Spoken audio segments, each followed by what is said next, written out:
In the previous video, we saw the need to define groups of subtypes, since the transaction had a double reference to the same actor of reality. This was the case with the flight transaction, which had a departure and an arrival airport for each flight. We couldn't include the same attribute, airport ID, in the transaction structure twice, because Genexus showed an error for adding a duplicate attribute name. For that reason, we decided to define two groups of subtypes: flight departure airport to identify the departure airport, and flight arrival airport to identify the arrival airport. Since we wanted to infer the country and city of each airport, in each group we also defined subtypes of the attributes corresponding to country and city, as well as the name of the airport. Therefore, when we name flight departure country name in the flight transaction, we know that it will be a country name inferred through the departure airport, flight departure airport ID. These subtypes have been defined within the same group, and therefore the association and relationship between them has been established. And when we name flight arrival country name in the flight transaction, we know that it will be inferred through the flight arrival airport ID attribute. That is to say, there is no ambiguity. There are two completely different ways to get to country from flight. Another option was to leave the airport ID name attribute for the role of the departure airport and define a group of subtypes to identify the arrival airport. Or else, leave the attribute named airport ID for the role of the arrival airport and define a group of subtypes to identify the departure airport. In both options, the data model will reflect the same relationships as in the previous solution. In the previous video, we then saw the case of multiple references from one table to another directly related to it. However, these references don't have to be direct. From one table, there can be two paths to another, as it's an indirect relationship, so subtypes will be needed to differentiate them. Suppose we have to add a transaction to record the information of the tour guides. Each guide has a specific nationality, and for that reason, we've added the country ID attribute to its transaction structure.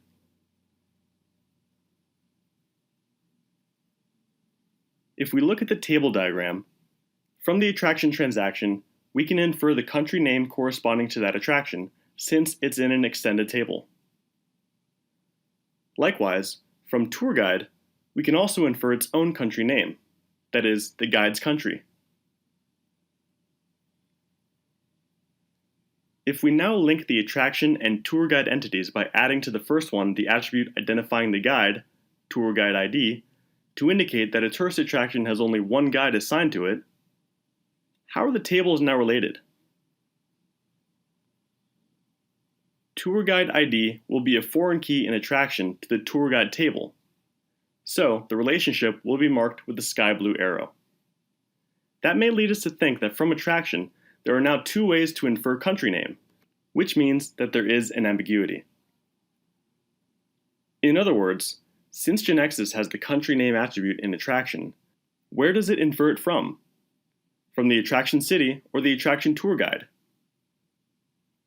If both values were the same, it wouldn't matter, but in this case, they don't have to match. The country where the attraction is located doesn't have to match the tour guide's home country. In order to differentiate both country name roles, we will need to use subtypes. But in this case, we will not only need them to differentiate the roles. Let's look at the table diagram after adding the tour guide ID attribute in the attraction transaction.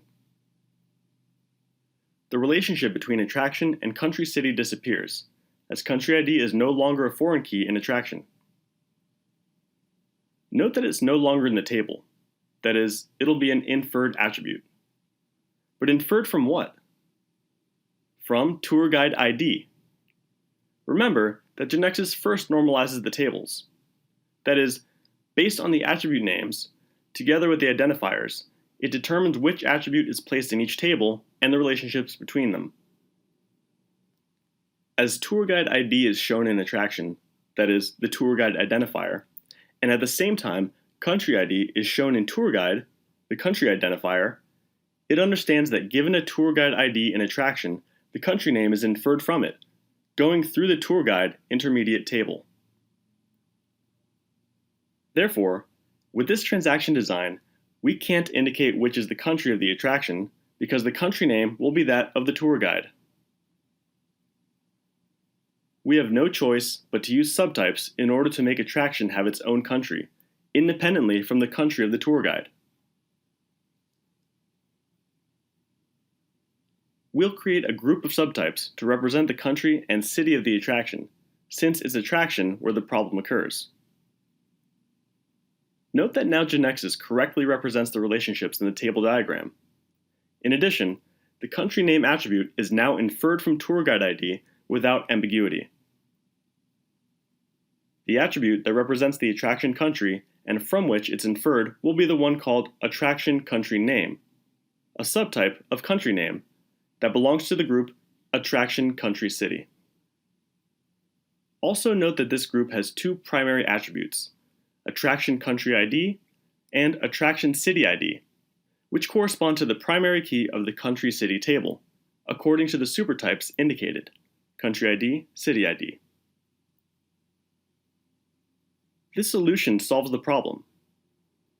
But we must take into account that if there are other objects that already use the original attributes, country ID and country name, to search for the attraction country, we may have to modify them in those objects and use the subtype attributes, attraction country ID and attraction country name respectively.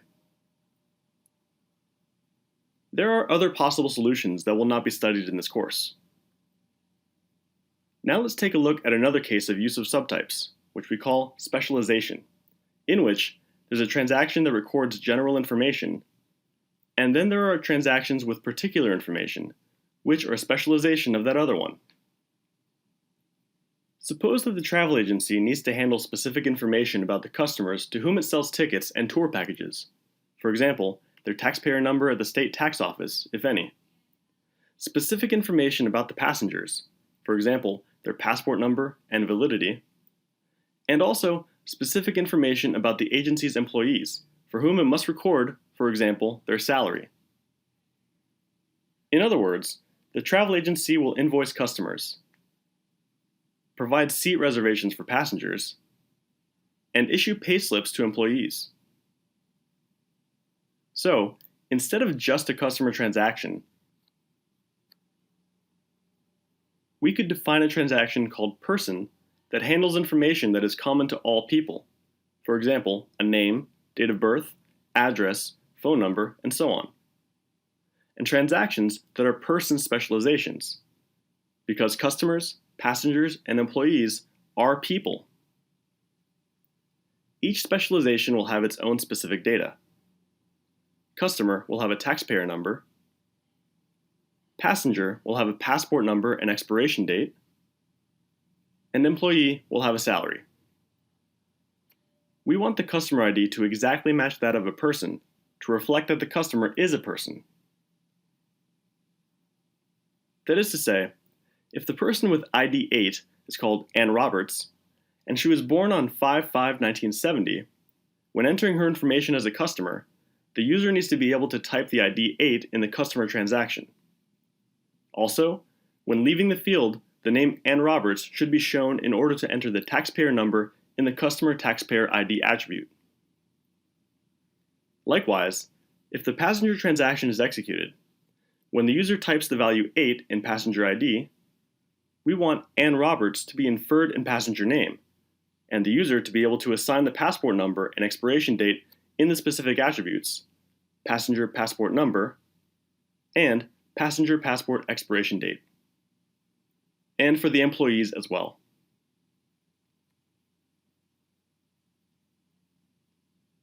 If we simply define as primary keys of customer, passenger, and employee the attributes customer ID, passenger ID, and employee ID respectively, without relating them in any way to person ID, such as customer name, passenger name, and employee name, without relating them to person name, we will not get what we're looking for.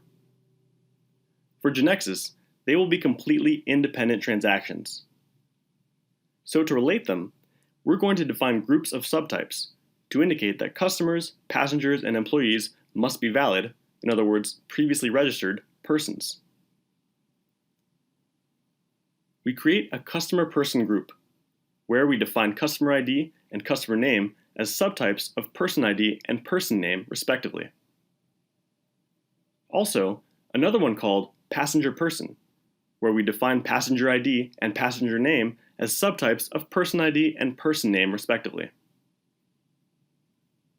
And lastly, a group called employee person, where we define employee ID and employee name as subtypes of person ID and person name, respectively. By doing this, the attributes customer ID, passenger ID, and employee ID, besides being the identifiers of the customer, passenger, and employee tables, respectively, and therefore their primary keys, will also be foreign keys of the person table. In this case, Genexus will control the consistency of the data. This means that when the user enters a value in the ID of any of the three transactions, customer, passenger, or employee, a record with the same ID value will be searched for in the person table. Similarly, if we want to delete a person through the person transaction, it'll be checked that there is no record in customer where customer ID matches the person ID that we're trying to delete. Or a record in passenger where passenger ID matches the person ID to be deleted. Or a record in employee where employee ID matches the person ID to be deleted. If any of these three records exists, we will not be allowed to delete the person. This design represents one-to-one relationships between the general table and the one corresponding to each specialization. That is to say, a person can only be registered once as a customer because customer ID is a valid person ID and is also a primary key. Likewise, a person can be registered only once as a passenger and only once as an employee. A person can have all three roles or be registered only as a person and have no additional data as a client of the agency, as an employee, or as a passenger. In the customer, passenger, and employee transactions, customer name, passenger name, and employee name will be inferred attributes, so they won't be physically stored in the tables customer, passenger, and employee, respectively. Remember that the diagrams created by Genexus don't show one-to-one relationships, and the arrows only indicate foreign key relationships. That's why we see the double arrow next to the specialized tables.